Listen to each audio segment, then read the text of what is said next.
You know that feeling when you're trying to stay on task and something comes up out of the blue that you just have to divert your attention to? You ever feel like you're just constantly reacting to things all over the place and you're never actually able to stay on track with what you're doing? I bet that there's at least one thing that you find yourself reacting to all the time.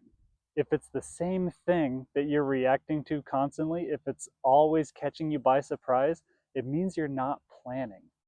I'll bet that if you took time to sit down right now and look back over the course of time and see when does that reoccurring thing keep happening, figure out the pattern, and put together a plan of how to get just 2 steps ahead of that one thing, the anxiety and the overwhelm and the reactivity to that thing is gonna go away. That happened to me. Every single Wednesday, my kids go to a homeschool group and we have to pack lunches for them. And every single Wednesday morning, I was running around the kitchen frantic. What am I going to make for these guys and for their lunch? And I realized I'm stuck in this pattern where I'm constantly reacting to putting out the same fire over and over again. And it's because I was not being intentional and planning ahead. So, what's the fix? Well, I put together a simple meal plan and I prepared a lunch for them Tuesday night. And I made that my regular thing. Tuesday night, I prepared the lunch ahead. Then what happened?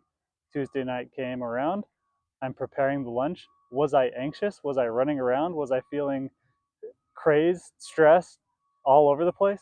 No. I was super calm because lunch wasn't needing to be ready until tomorrow, but I'm doing it tonight. That's what planning ahead does. Not everything in life can be planned to the nines, but if there are things that we are constantly reacting to that can be avoided, then why not avoid it? Build in that buffer, schedule in the time, make it happen.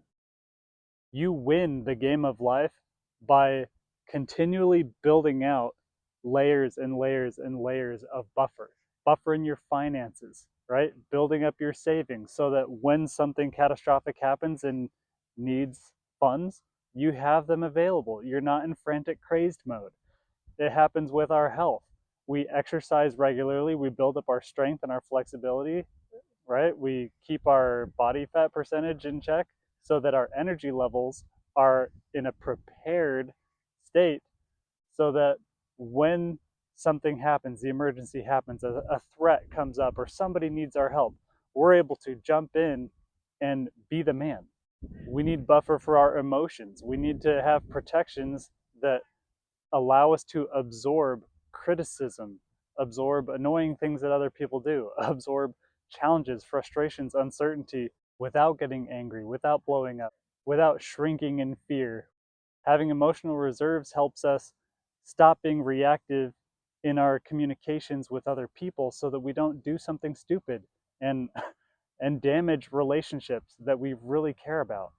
It helps us to be calm and collected so that we can get into a creative mindset so that we can solve our problems instead of spinning our wheels. I bet right now there's something you could do today to build in a little bit more buffer between you and whatever you've been reacting to. Go ahead, put a note in the comment. What do you keep reacting to and what can you do? One simple thing to put a little bit of distance between you and reacting to it again. How can you quiet down that anxiety a little bit? You got this.